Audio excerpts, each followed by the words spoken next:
Good morning, dear student. Today we will start our new chapter of democratic politics, and that is electoral politics. First, you should know the meaning of electoral politics. ये lesson का अर्थ आपको समझना चाहिए कि electoral politics means क्या. First, electoral means what. Electoral means relating to elections, and politics means the activities associated with the governance of a country or area. मतलब election क्या होता है, इलेक्शन की ज़रूरत क्या होती है, ये सब बातों का ज्ञान हम इस लेसन में लेने वाले हैं. इस लेसन में हम इलेक्शन के संबंध में जानकारी देखने वाले हैं और इस लेसन में हम और कुछ देखने वाले हैं, जैसे कि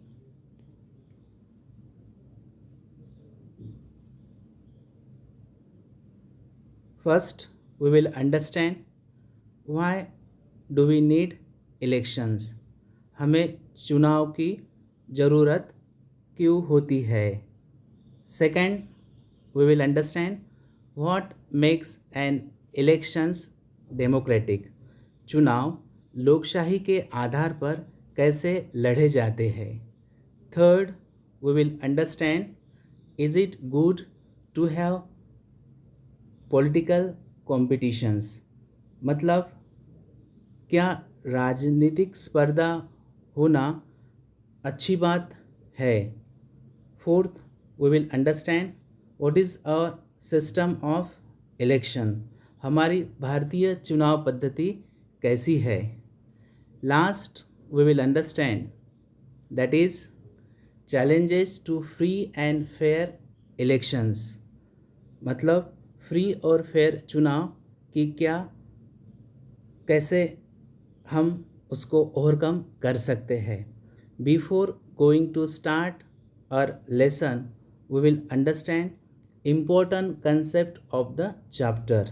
Means when we will understand the lesson line to line, you should understand the new words or new important concept which can give you the multiple choice questions, or we can say that answer in one sentence that you can solve by understanding this important concept.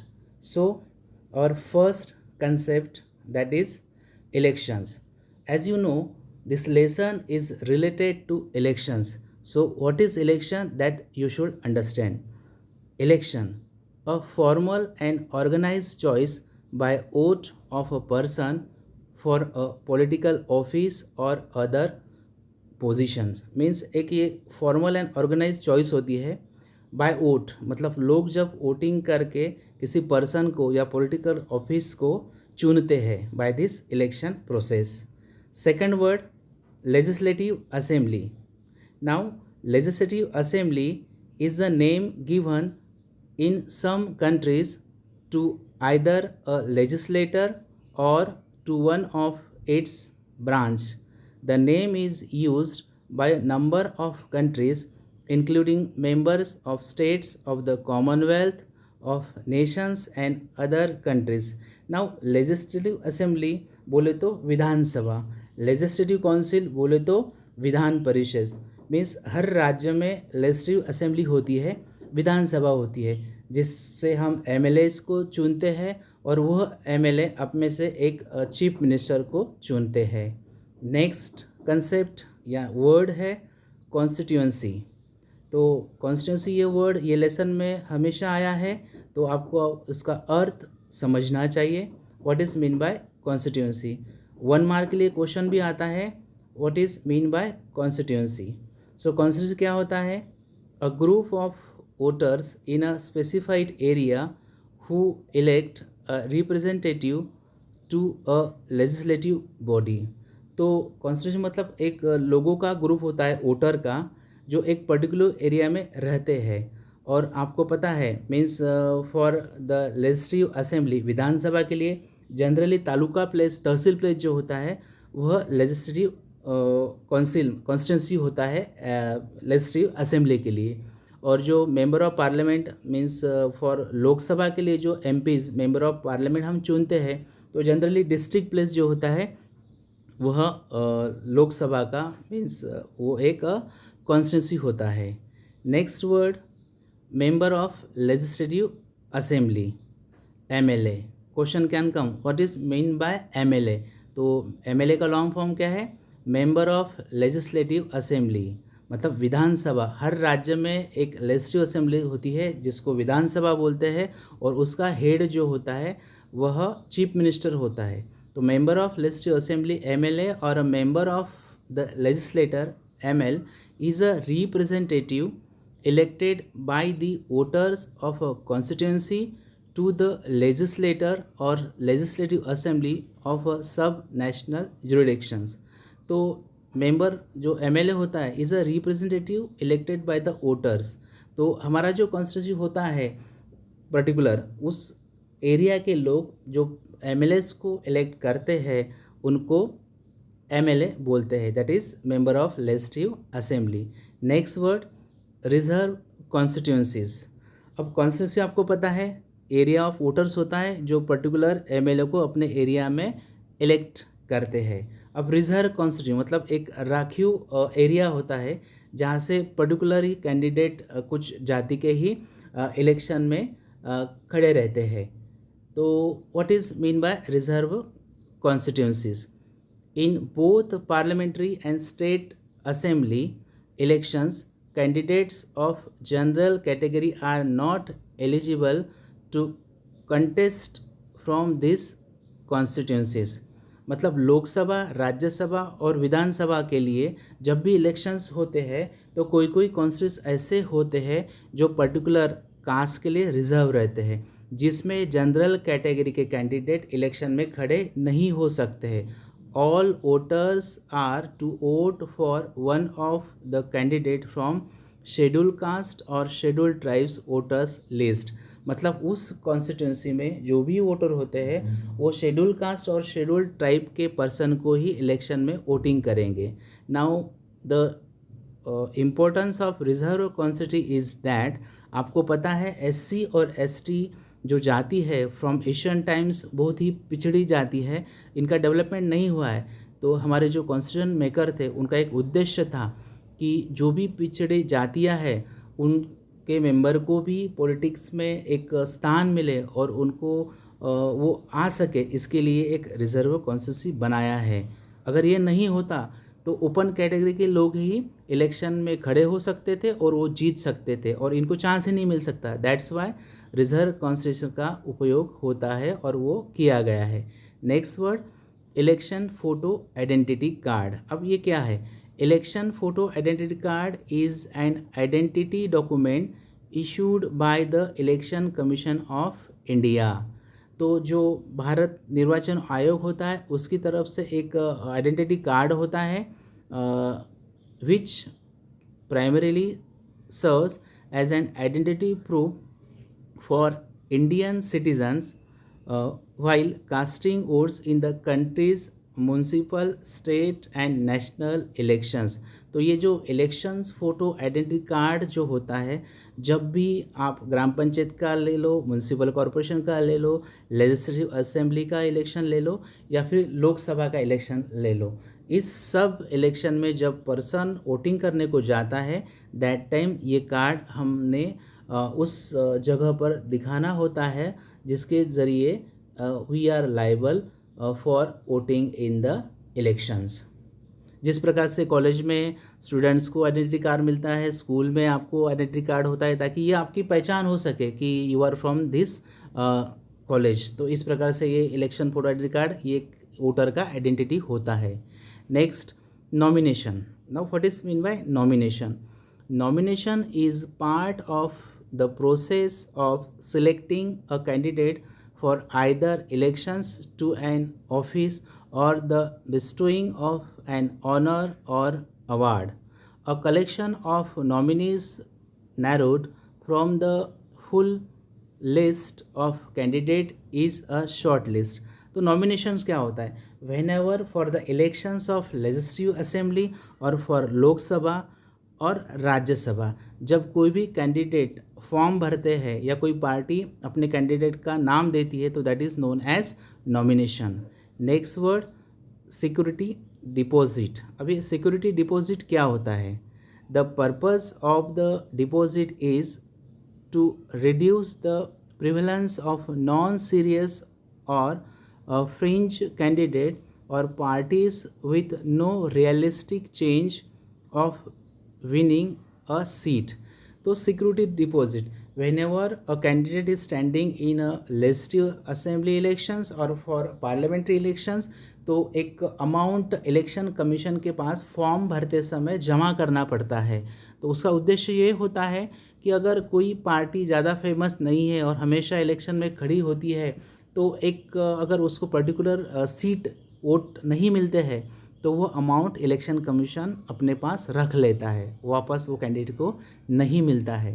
A defeated candidate who fails to secure more than 1/6 of the valid votes, 1/6 of valid vote जब उसको नहीं मिलते हैं in the constituency will lose his security deposit, तब उसको अपना security deposit वह loose होता है और वह इलेक्शन कमीशन को देना पड़ता है। Next point we will understand that is election campaign. As you know, this lesson is related to the election. So in this lesson we will understand what is election, what is election campaign, what is voter list, what is polling booth, that all concept we will understand throughout the lesson. तो एक नया word आया है, एक नई concept है election campaign. अब election campaign क्या होता है, election campaign is an organise effort which seeks to influence the decision making process within a specific group. Means election campaign is an organized effort which seeks to influence the decision making process within a specific group. In democracies, political campaigns often refer to electoral campaign by which representatives are chosen or referendums are decided. तो जब भी elections होते हैं whether it will for legislative assembly और for parliamentary, तो अब क्या होते हैं, पार्टीज़ अपनी कैंडिडेट का कैंपेन करते हैं। मतलब why this parties candidate is best for this constituency, if he is selected what type of work he will do, मतलब अपना एडवर्टाइज, अपना प्रचार करते हैं। तो पार्टी भी हेल्प करती है उस कैंडिडेट को और वह कैंडिडेट भी अपनी तरफ से इलेक्शन कैंपेन में अपने बारे में बताता है कि वह अगर जीतता है तो वो क्या क्या काम करेगा। नेक्स्ट वर्ड है code of conduct.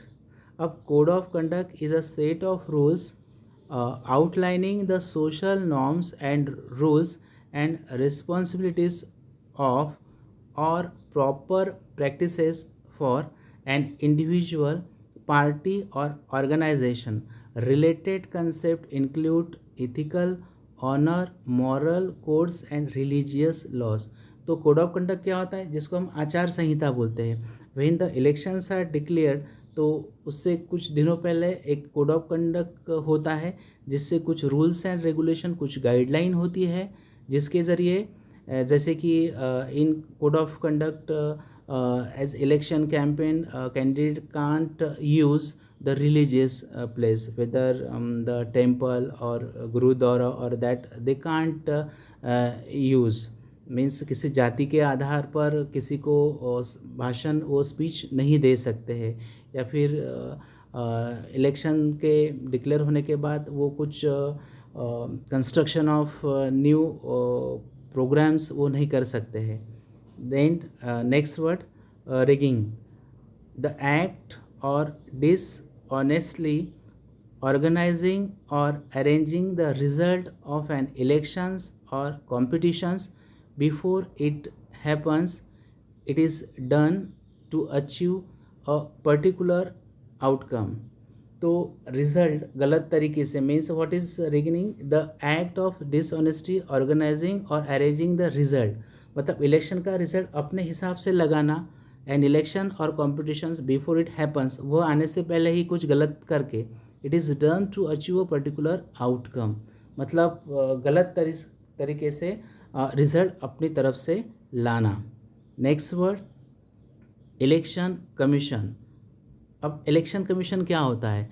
Election commission is a body charge for overseeing the implementations of election procedures, मतलब साल भर या after every 5 years you will be observing in our country gram panchayat के इलेक्शन, म्यूनसिपल कॉरपोरेशन के, पंचायत समिति के, ज़िला परिषद के, लेजिस्लेटिव असेंबली, लोकसभा, राज्यसभा। तो this elections are done, the period is after 5 years। तो हर स्टेट में, हर डिस्ट्रिक्ट में इसका डेट्स अलग अलग होता है, ईयर अलग अलग होता है। तो सभी जानकारी सभी डिस्ट्रिक्ट की, सभी स्टेट की, होल कंट्री का, इंडिया का, ये इंफॉर्मेशन इलेक्शन कमीशन अपने पास रखता है।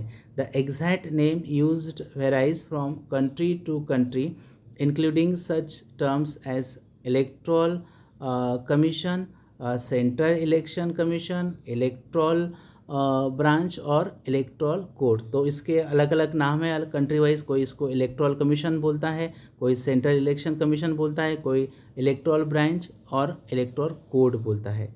तो generally to declare the dates of the election whether for the gram panchayat, zila parishad, municipal corporation और लेजिस्लेटिव असेंबली और लोकसभा और राज्यसभा। तो इलेक्शन कंडक्ट करना, बाद में वो डेट को डिक्लेयर करना और इलेक्शन का रिजल्ट देना, ये सभी काम इलेक्शन कमीशन के होते हैं। Now dear student, we are moving towards our lesson. अब हम हमारा लेसन शुरू करने जा रहे हैं। तो पहले हम देखेंगे overview. Now what is overview? Overview में हम ये देखेंगे कि what we will understand in this lesson. ये लेसन में हम क्या देखने वाले हैं। In chapter 2 we have seen that in a democracy it is neither possible nor necessary for people to govern directly। मतलब दूसरा जो लेसन था हमारा, दैट इज़ क्या नाम था दूसरे लेसन का? What is democracy, why democracy. उसमें हमने देखा है कि डायरेक्ट लोग डेमोक्रेसी में शामिल नहीं हो सकते हैं। The most common form of democracy in our times is for the people to govern through their representative। मतलब सभी लोग डेमोक्रेसी चला नहीं सकते, इसलिए हम क्या करते हैं? थ्रू आवर रिप्रेजेंटेटिव, हमारे रिप्रेजेंटेटिव के ज़रिए हम इलेक्शन में हमारे रिप्रेजेंटेटिव को इलेक्ट करते हैं और उनको भेजते हैं, और उनके ज़रिए हम क्या करते हैं? सरकार को चलाते हैं। In this chapter we will look at how this representatives are elected. तो ये चैप्टर में हम देखेंगे कि हमारे जो भी रिप्रेजेंटेटिव होते हैं, फॉर एग्ज़ाम्पल अगर हमारा गुजरात स्टेट है, महाराष्ट्र स्टेट है, तो जो भी वहाँ के एमएलएज होते हैं, चीफ मिनिस्टर होते हैं, लेजिस्लेटिव असेंबली होती है, तो वहाँ के एमएलएज को वहाँ के लोग कैसे इलेक्ट करते हैं, या जब हम लोकसभा में हमारे मेंबर ऑफ पार्लियामेंट को भेजते हैं तो वो कैसे इलेक्ट करते हैं? तो थ्रू आवर रिप्रेजेंटेटिव।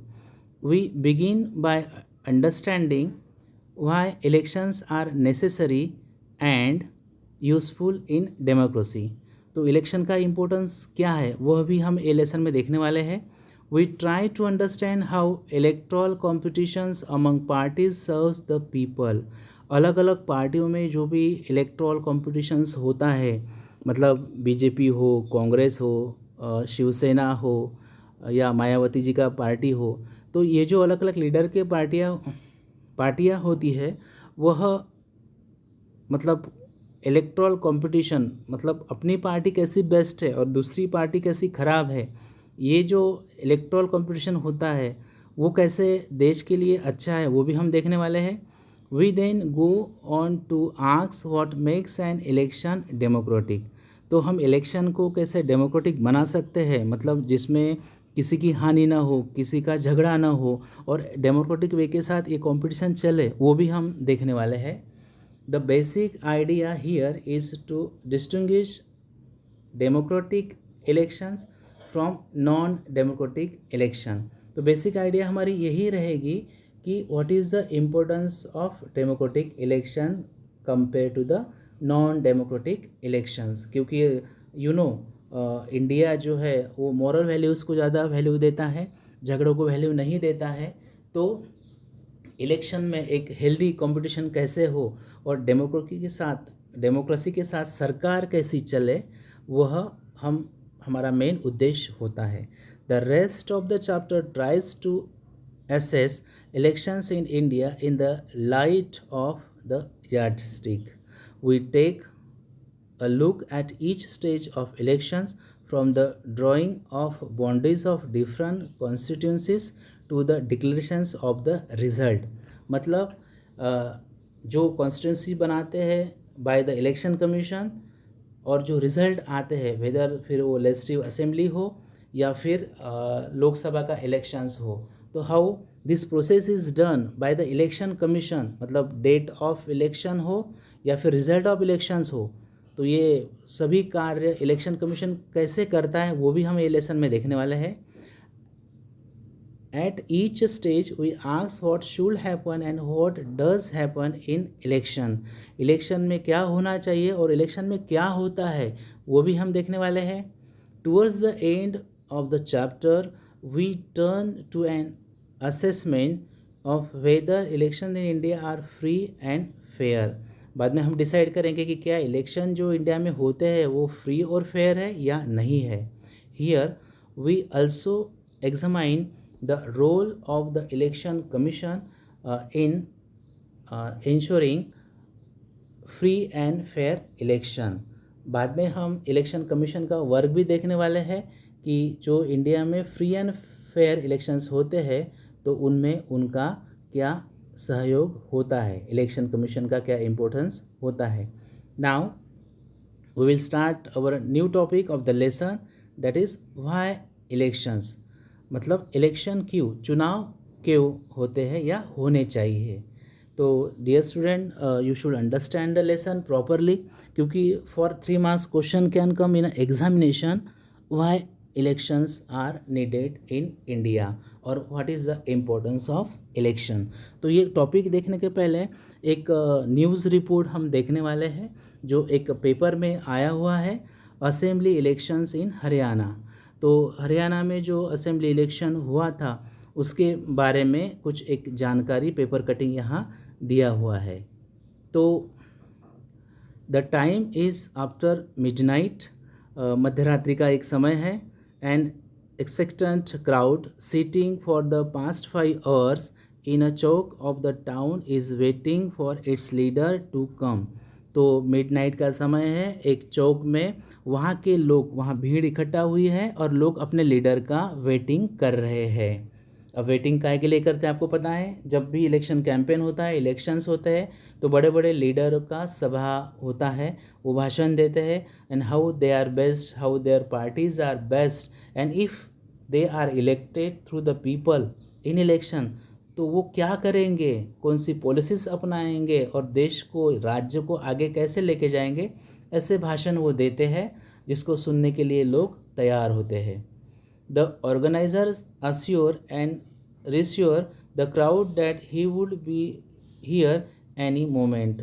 जो ऑर्गेनाइज़र था वो भीड़ को बता रहा था कि प्लीज़ वेट, धीरज रखो, हमारे लीडर कभी भी आ सकते हैं, क्योंकि अभी वहाँ लीडर आने वाले थे जो भाषण देने वाले थे। The crowd stands up when ever a passing vehicle comes that way.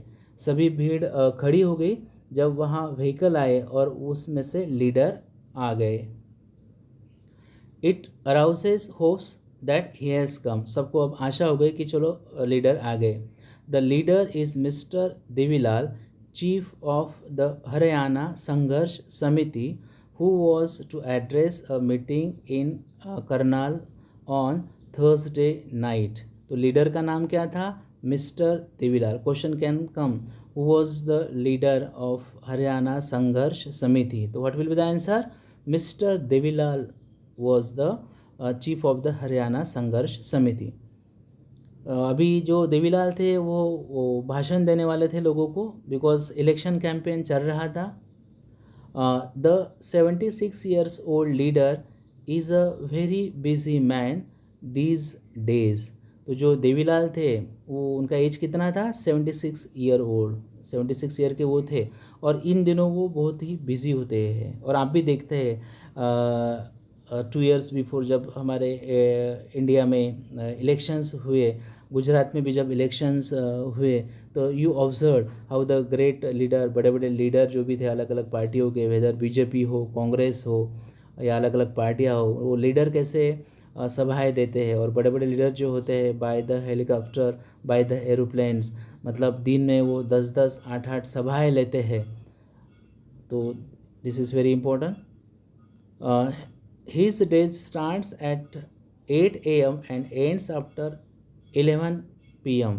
मतलब मिस्टर देवीलाल का इन दिनों में सुबह उनका 8 बजे दिन चालू होता था भाषण देना, तो रात के 11 बजे तक चलता था. इलेक्शन कैंपेन में ऐसा ही होता है.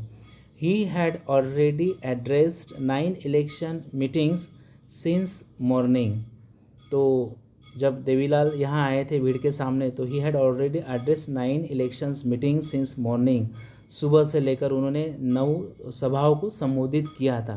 आपने भी देखा होगा dear student, for Lok Sabha election, पिछले लोकसभा इलेक्शन में जब इंडिया में बीजेपी की तरफ से कैंपेन हो रहा था, तो you may be observe the current prime minister जो नरेंद्र मोदी जी है, जब when he was having the election campaign, तो आपने उनका आवाज़ ऑब्ज़र्व किया होगा. मतलब आवाज़ जो था उनका बैठा हुआ था, means continuously every day he was having more than 10 और 12 meetings in front of the people. तो ऐसे जो भी बड़े लीडर होते हैं उनके इलेक्शन कैंपेन में, इलेक्शन के समय में ज़्यादा सभाएं होते हैं, because they are national leader. तो लोगों को ऐसे बड़े लीडर, फिर बड़े कोई भी पार्टी के नेता क्यों ना हो, उनको सुनना लोगों को अच्छा लगता है. He had already addressed 9 elections meetings since morning, been constantly addressing public meeting for past 23 months and preparing for this election. तो पिछले 23 मंथ से ये जो मिस्टर देवीलाल थे वह इलेक्शन की तैयारी कर रहे थे, सभाओं को संबोधित कर रहे थे, क्योंकि अभी क्या होने वाले थे? इलेक्शंस होने वाले थे. This newspaper reports is about the state assembly election in Haryana in 1987. तो 1987 में हरियाणा में जो लेजिस्लेटिव असेंबली का इलेक्शन हुआ था, उस समय का यह पेपर कटिंग्स है, यह रिपोर्ट है कि मिस्टर देवीलाल ने किस प्रकार से कैंपेन किया था. The state had been ruled by a Congress party led government since 1982. अब 1982 में कांग्रेस पार्टी का सरकार हरियाणा में चल रहा था. अब 1987 में नए इलेक्शंस होने वाले थे, जिसमें चौधरी देवीलाल जो थे वह कैंपेन कर रहे थे. Chaudhary Devilal then an opposition leader led a movement called Nyaya Yudh, जिसको बोलते हैं स्ट्रगल फॉर जस्टिस. तो 1982 से लेकर तो 1987 तक कांग्रेस का राज चल रहा था, सरकार चल रहा था. अब 1987 में नए इलेक्शन होने वाले थे, तब एक मूवमेंट चलाया था मिस्टर देवीलाल ने, जिसका नाम था नया यूथ, struggle for justice, and formed a new party Lokdal. जिन्होंने एक नई पार्टी बना दी. क्या था उस पार्टी का नाम? Lokdal. Question can come in examination, what was the party name of mister Devilal? क्या नाम था? Lokdal. His party join other opposition parties to form a front against the Congress in the election. तो मिस्टर देवीलाल की पार्टी ने अलग अलग पार्टियों से अपना एक अलाइन बनाया था, एक फ्रंट बनाया था. सभी पार्टियां मिलकर अब कांग्रेस के खिलाफ इलेक्शन लड़ रहे थे. इन the election campaign Devilal said that if his party own the election, उस समय मिस्टर देवीलाल ने बताया था अगर पार्टी उस इलेक्शन में उसकी पार्टी जीतती है, government would wave the loans of farmers and small businessman. अगर 1987 के इलेक्शन में मिस्टर देवीलाल की पार्टी जीतती है तो वो क्या करेंगे, फार्मर्स के और स्मॉल बिजनेसमैन के वो सभी लोन को माफ़ करेंगे। ही promised that this would be the first action of his government। तो पहला उनके गवर्नमेंट का एक कार्य होगा कि फार्मर और स्मॉल बिजनेसमैन का लोन को माफ़ करना। आपको पता है in every election whether for Gujarat, Maharashtra और डिफरेंट स्टेट और for whole country for Lok Sabha, जो भी पार्टियां होती है वो बड़े बड़े चॉकलेट्स मीन्स बड़े बड़े बातें करते हैं कि हम अगर इलेक्ट हुई तो ये करेंगे, हम इलेक्ट हुए तो वो करेंगे। And after that we see what happens, some are doing really good work but some are only talking false. The people were unhappy with the existing government. Haryana के लोग जब कांग्रेस का वहाँ राज चल रहा था, कांग्रेस पार्टी का, तो वहाँ के करंट गवर्नमेंट से नाराज चल रहे थे। They were also attracted by Devi Lal's promise. तो लोग अट्रैक्ट होने लगे कि अगर भाई मिस्टर देवीलाल अगर इलेक्शन में जीतते हैं तो वो स्मॉल बिजनेसमैन का और फार्मर्स का लोन माफ़ करेंगे, तो अच्छा है कि हम इनको ही इलेक्ट करें। सो when elections were held, they voted overwhelmingly in favor of Lokdal and its allies। तो खुश होके लोगों ने, जब इलेक्शन हुआ था तो लोकदल के लोगों को, मेंबर को, रिप्रेजेंटेटिव को वोटिंग किया था। Lokdal and its partners won 76 out of 90 seats in the state assembly. 90 में से 76 सीट को लोकदल और उसकी पार्टी अलग अलग पार्टियों ने जीता था। Lok Dal alone won 60 seats and this had a clear majority in the assembly. अकेले लोकदल को 60 सीट मिली थी और उसके दोस्त को मिलाकर 76 सीट्स मिली थी out of 90। The Congress could win only 5 seats और कांग्रेस को सिर्फ 5 सीटें मिली थी।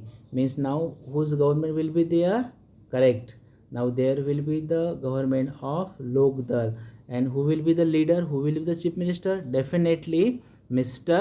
Devilal.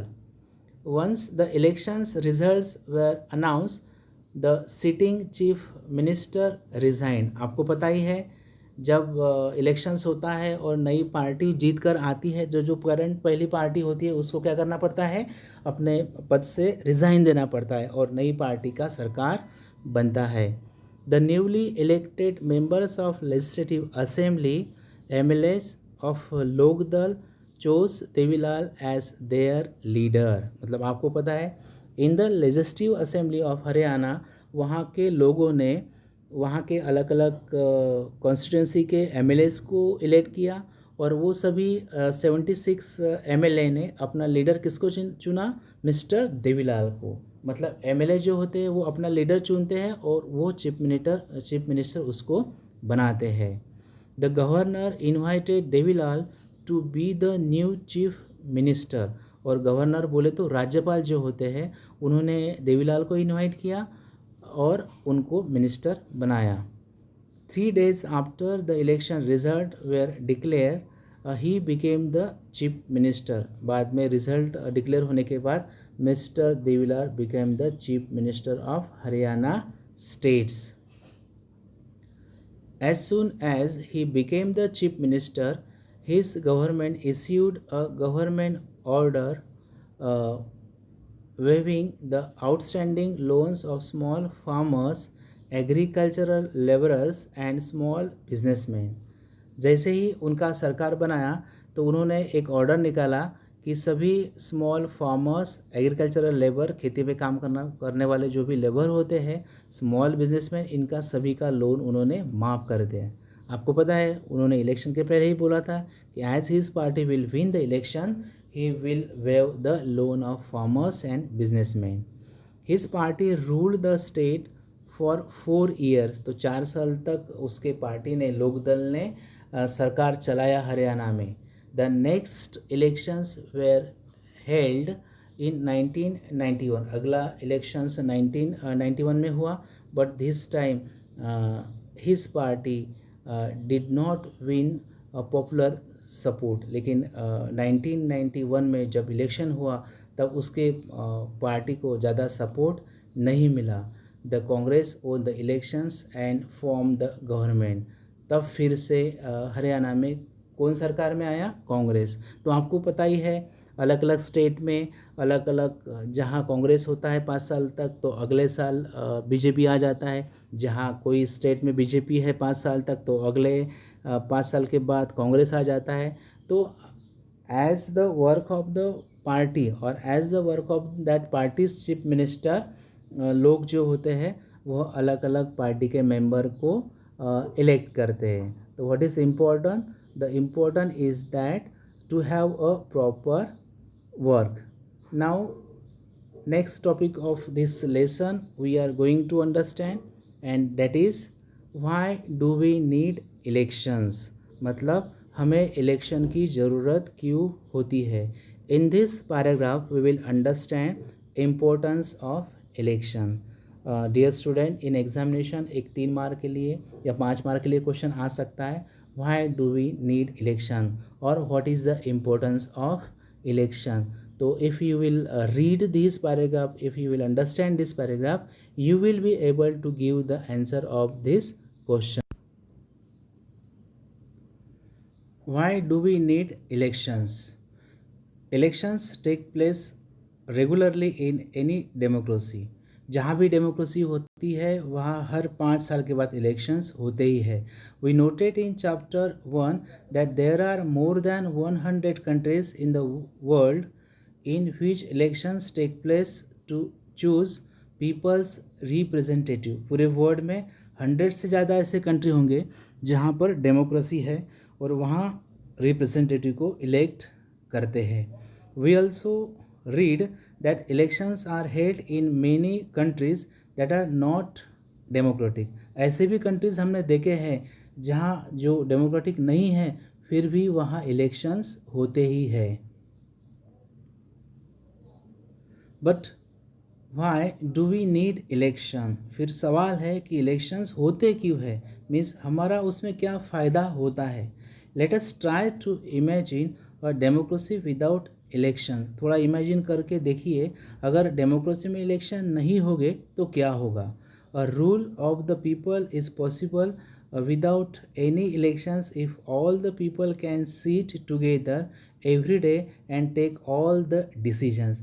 अगर सभी लोग एक साथ आए और लोकसभा में या फिर लेजिस्लेटिव असेंबली विधानसभा में बैठे और निर्णय लेने लगे तो it will not possible, because everyone is having his own business. कोई टीचर होता है, कोई डॉक्टर होता है, कोई फार्मर्स होता है, कोई इंजीनियर होता है, तो we have our earnings also. इसीलिए but as we have already seen in chapter 2 this is not possible in any large community. लेकिन जहाँ लोक संख्या ज़्यादा होती है, लोग ज़्यादा होते हैं, वहाँ सभी के लिए ये पॉसिबल नहीं है कि वह पार्लियामेंट में बैठे या वह लेजिस्लेटिव असेंबली में बैठे और वहाँ वह सरकार चलाए, क्योंकि हमको हमारे काम भी होते हैं। Nor is it possible for everyone to have the time and knowledge to take decisions on all matters. Therefore, in most democracies, people rule through their representatives. मतलब लोगों के पास इतना टाइम नहीं होता है कि वह रोज़ लेजिस्लेटिव असेंबली में जाए या लोकसभा में जाए और वहाँ निर्णय ले सके, क्योंकि everyone is having his own business. So हम क्या करते हैं?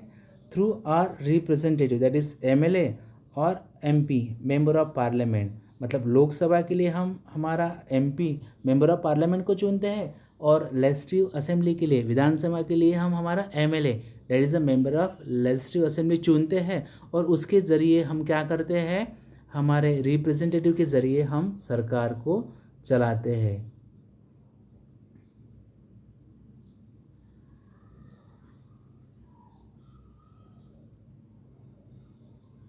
Is there a democratic way of selecting representatives without elections? क्या कोई ऐसा रास्ता है कि हम हमारे रिप्रेजेंटेटिव को सिलेक्ट करें विदाउट इलेक्शन, इलेक्शन के बिना? Let us think of a place where representatives are selected on the basis of age and experience. हम ऐसी जगह देखेंगे जहाँ पर रिप्रेजेंटेटिव को उसके एज उम्र और उसके अनुभव एक्सपीरियंस के ज़रिए सिलेक्ट करते हैं। और a place where they are chosen on the basis of educations और नॉलेज, या किसी को एजुकेशन कितना है उस कैंडिडेट का या नॉलेज उसको कितना है उसके आधार पर सिलेक्ट करेंगे। There could be some difficulty in deciding on who is more experience और नॉलेजेबल, लेकिन ये पहचानना डिफिकल्ट होगा कि ज़्यादा नॉलेज कौन से कैंडिडेट को है, ज़्यादा कौन सा एजुकेटेड है। But let us say the people can resolve these difficulties. Clearly, such a place does not require elections. तो लोग ये प्रॉब्लम को इजीली सॉल्व कर सकते हैं through electing their candidate. But can we call this place a democracy? फिर क्या ऐसी जगह को हम डेमोक्रेसी बोलेंगे जहाँ पर लोगों को एज के आधार पर, शिक्षा के आधार पर, एक्सपीरियंस के आधार पर चुना जाएगा as a representative? How do we find out if the people like their representatives और नॉट? हमको कैसे समझेंगे कि लोगों को उनके रिप्रेजेंटेटिव अच्छे लग रहे या नहीं? How do we ensure that these representatives rule as per the wishes of the people? हमको ये बात कैसे समझेंगे कि लोगों के विशेष के अनुसार ये रिप्रेजेंटेटिव कार्य कर रहे हैं? How to make sure that those who the people don't like do not remain their representatives? अगर लोगों को उनके कैंडिडेट अच्छे नहीं लगते हैं, क्या वो फिर भी अपने पावर पर रहेंगे? This requires a mechanism by which people can choose their representatives at regular intervals and change them if they wish to do so. इसीलिए एक ऐसा सिस्टम चाहिए जिसके ज़रिए लोग अपने कैंडिडेट को एक पर्टिकुलर समय के बाद बदल सके। जैसे हमारे इंडियन डेमोक्रेसी में है कि after every 5 years the candidate have to resign from his post and new party should stand in elections and elect their candidate by the people. This mechanism is called election, और इसको क्या बोलते हैं? Elections बोलते हैं। मतलब अगर election नहीं होता तो जो भी कैंडिडेट इलेक्ट होते वह सालों साल वही राज करते हम पर। अगर हमको वो पसंद नहीं आते उनके काम करने का तरीका, तो भी हमको उनको मानना पड़ता। इसीलिए किसी का एक मोनोपोली न बने, एक इम्प्रॉपर कैंडिडेट हमेशा न रहे। अगर वो अच्छा है तो वो फिर से इलेक्ट होगा बाय द पीपल, अगर वो अच्छा है तो पीपल उसको फिर से इलेक्ट करेंगे, अगर बुरा है तो पीपल उसको फिर से इलेक्ट नहीं करेंगे। इसलिए एक पर्टिकुलर मैकेनिज़्म बनाया गया है जिसको हम इलेक्शंस प्रोसेस बोलते हैं, इलेक्शंस बोलते हैं। Therefore elections are considered essential in our times for any representative democracy. इसलिए जहाँ भी रिप्रेजेंटेटिव डेमोक्रेसी होता है वहाँ इलेक्शंस का होना बहुत ही इम्पोर्टेंट है। इलेक्शंस के बिना we can't say that democracy is a perfect democracy. In an elections the voters में मैनी चॉइसेस। इलेक्शंस में जो वोटर्स होते हैं उनको अलग अलग चॉइसेस होते हैं। पहला, they can choose who will make laws for them. जो लोगों के लिए लॉज बनाएगा उनको लोग चुनते हैं। Second, they can choose who will form the government and take major decisions. जो उनके लिए गवर्नमेंट बनाएगा और मेजर डिसीजन लेगा उसके लिए लोग सरकार बनाएंगे, चुनेंगे उसको। Third, they can choose the party whose policies will guide the government and law making. लोग ऐसे पार्टी को चुनेंगे जो पार्टी अपने मेंबर को एक पर्टिकुलर पॉलिसीज़ बनाएंगी, अच्छी पॉलिसीज़ बनाएंगी जिसके ज़रिए एक अच्छी सरकार चलेगी।